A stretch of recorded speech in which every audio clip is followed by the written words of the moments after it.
Hello and welcome to this video.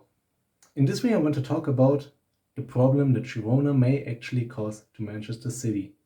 As you should all be aware, at least after seeing the thumbnail, Girona is playing an amazing season right now, being in second place, but just because they conceded an 89th minute equalizer in Sevilla against Real Betis, while Real Madrid won with a 92nd minute goal. And Manchester City is lacking a bit. With one game in hand, if they win this, they should be back to fourth place, still well under their expectations to win the Premier League again, and may actually be kicked out of the Champions League for next season. And I'm explaining how in this video.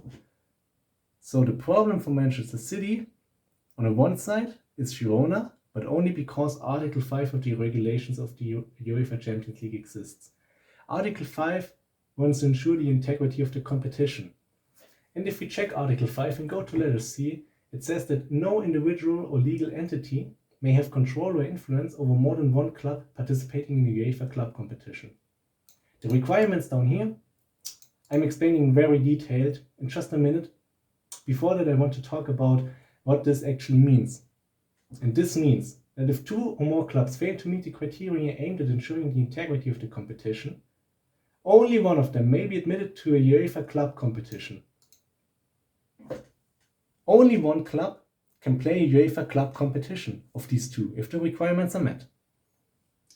To decide which club gets the advantage and which is kicked out, there's three stages. The first stage being the club which qualifies on sporting merit for the most prestigious UEFA club competition in descending order: Champions League, Europa League or Conference League.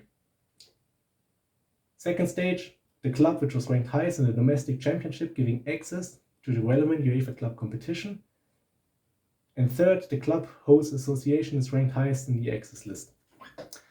So that means if both clubs qualify for the same, the club gets the advantage, qualifies for the higher competition. This, by the way, excludes if one club plays for the Champions League and the other one for the Conference League, because, well, this it says down here. So let's say Girona qualifies for the Champions League, and the City qualifies for the Conference League. There's no problem. Both can play their competition because there's no integrity problems involved between these two competitions, because no Champions League club can go down to the Conference League. But if Girona, let's just talk about the Champions League. If both qualify for the Champions League, well, if Girona qualifies for the Champions League and City qualifies for the Europa League, then Girona would kick City out on stage 1. If both qualify for the Champions League, but Girona has the higher finish in their domestic league, then we fall in letter B. Let's say Girona ends up second and Man City ends up third or fourth place. And Girona would actually get the advantage over Manchester City to play Champions League. And only if both finish on the same spot, let's say both finish second, both finish third, both finish fourth, then Manchester City gets the advantage because they are in the better league. Like association ranked highest in the access list, and this access list values the English association, the Premier League, higher than the Spanish one. But if Girona actually ends up over Manchester City in the table, they can knock them out of the Champions League if the requirements are met. And I want to talk about these requirements right now. So I have a lot of sources, as you may see here, and we're going through all of them. Before we start, I want to say that I'm not a tax advisor, I'm not a lawyer, I'm not a consultant. I just have some knowledge on this topic because I wrote a thesis about this, just for German legal forms in football. But I think I can apply my knowledge to English and Spanish football. But no guarantee that what I'm saying is correct. I just did some research and just know one or two things. So let's get started. What do we have here? The City Football Group. Which is the problem? The City Football Group is the owner of Manchester City. They own all the shares. Football clubs normally are associations, but a football club can take the business that they are and exclude it into an own corporation. And this corporation has shares. Those shares, they can sell them to investors, gaining money, and the investor gaining the influence. just like a normal stock company. Except that it's not stocks, but shares. It's a bit of a different thing, but whatever. And Manchester City in 2008 sold 100% of their shares to the City Football Group, which is an investment holding group founded just for this reason. The City Football Group is mostly owned by the Abu Dhabi United Group, which is 100% owned by a member of the royal family, the Sheikh Mansour bin Zayed Al Nahyan from the United Arab Emirates. And this is why you may hear some people say that City is just founded with Arab money, because a member of the Arab royal family basically owns all of Manchester City. It's not 100% anymore, because City Football Group has some other small investors, but it's for the main part Abu Dhabi United Group and this one guy in the royal family. Yeah, so far so good. Also, this means that Manchester City has a CEO, obviously, and the CEO is the same CEO as the CEO from the City Football Group. This guy, Ferran Soriano.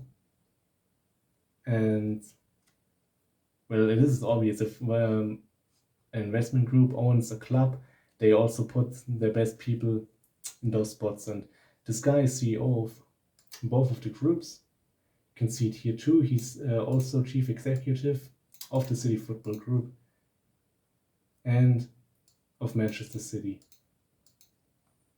And the other board is mainly people that were implemented September 2008, right after the takeover. You can see here Khaldoon Al-Mubarak, chairman. I mean, the name already gives away he's Arabian too, and some others, which are mainly connected to the City Football Group too. So this group, yeah, basically does everything to Manchester City. It's a project from, well, as I already said, the CEO, Ferran Soriano, CEO of City and the Football Group.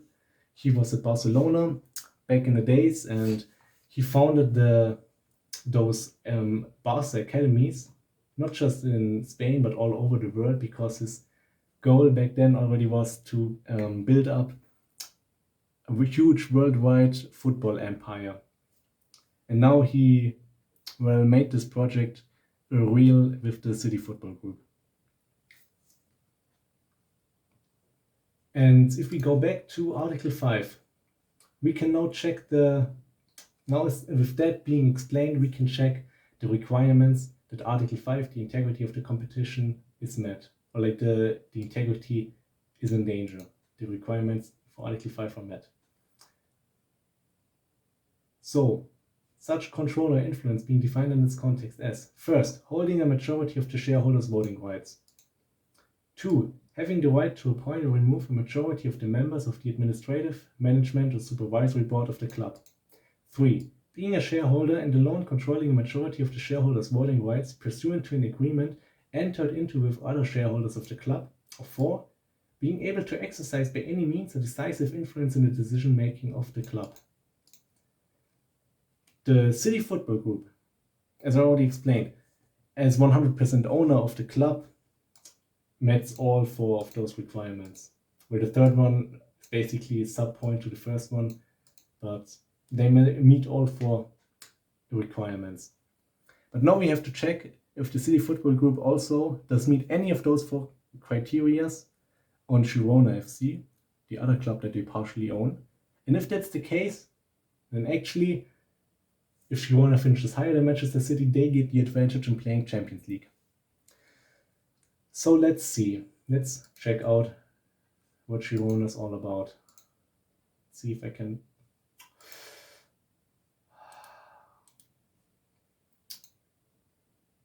It doesn't even give me the option to translate.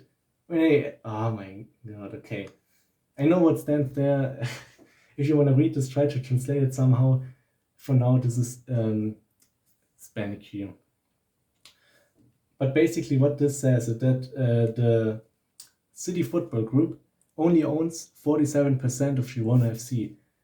At the beginning, they bought 44.3%. With some restructuring, they are up to 47%. which is not the majority of the shares. As simple as that, don't have to say anymore. It says majority of the shares, majority is 50% plus 1, they only have 47%, the first criteria is not met. And with this comes the third criteria. If you didn't understand it, it's fine. It basically just means if you are not a majority shareholder, but have decisive influence over the other shareholders, then the criteria is met too. But the other shareholders are some guy called Claw, who's from Bolivia, I think, who's completely independent, and the Girona Football Group. And the Girona Football Group is owned by this guy, Pere Guardiola. Yeah, I can translate this right now. Pere Guardiola, the brother of Man City head coach Pep Guardiola, but actually he's not connected to the City Football Group. He holds 100% shares of the Girona Football Group, and he's president of the board of directors. And as we see right here, I can translate this too, right? Yes.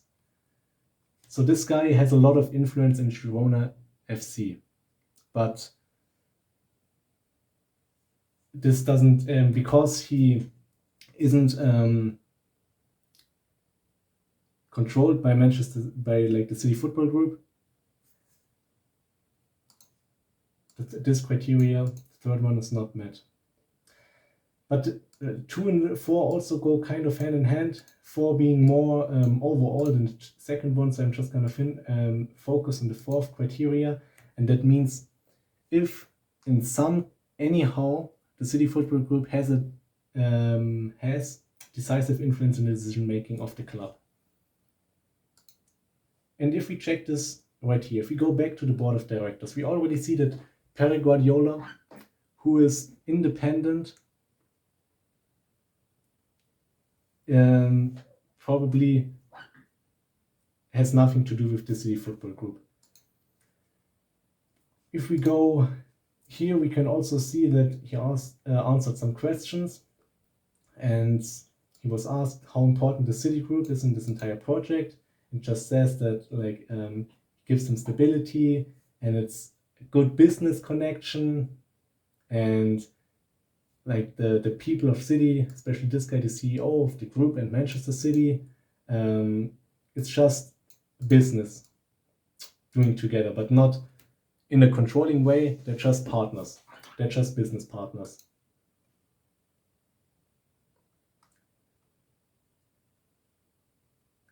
This one also talks about this. I have to check which one is this, because I have a document with notes here. Yeah, okay.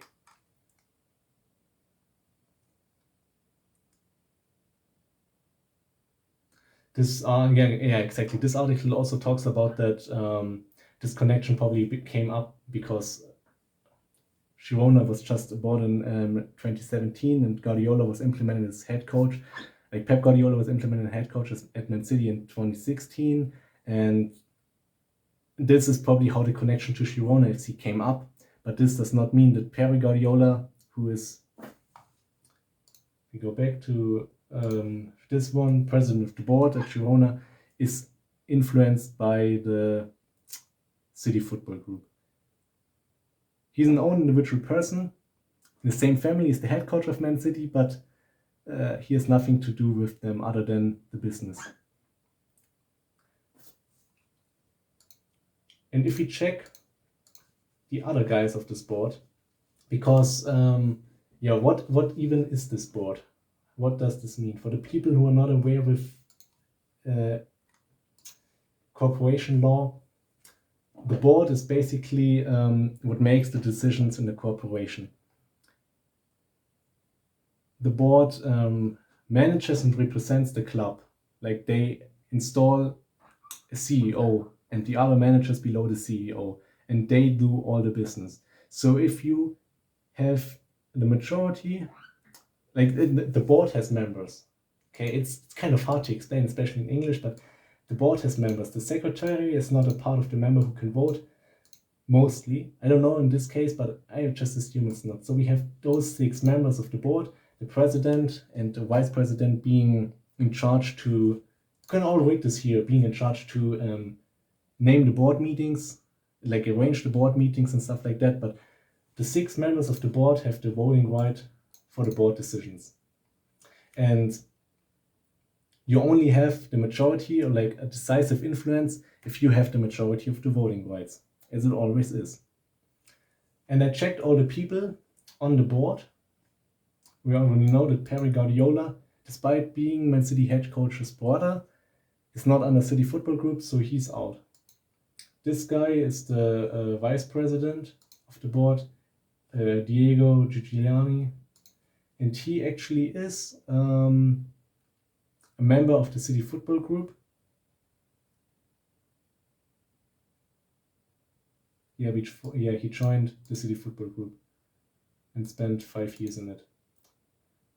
Then this guy, John from the vocals here, Marcelo Clor, this one is the guy who owns 35% of the shares, the Bolivian investor, I think he was Bolivian, also has nothing to do with the City Football Group. This is the next member of the board, who was a former executive director at Manchester City and has been named into this board in 2021. I tried to find some things out, but I didn't. So we just have this here. And because he was at Manchester City, there's a strong correlation to the thought that he was named by the City Football Group and they have an influence over him and his decisions. But I don't have proof for this because nothing says that he still works for the City Football Group. So I'm not 100% sure. And the final member of the board who has a connection, Roger Sol is independent too, and Simon Cliff also works for the City Football Group, so as a general counsel.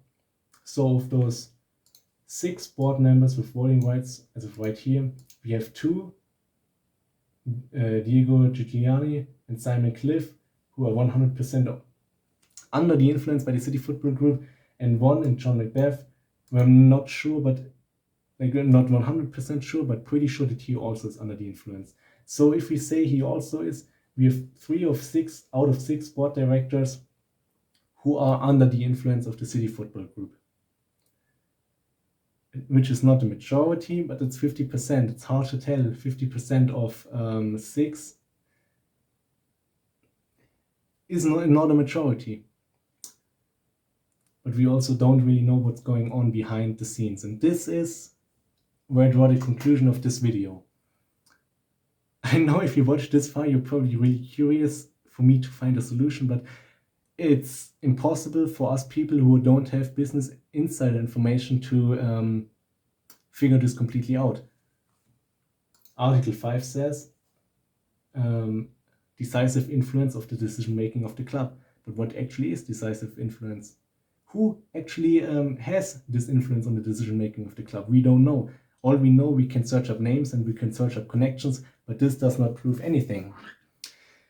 And even if the City Football Group, as of right now, I would say the criteria doesn't even meet.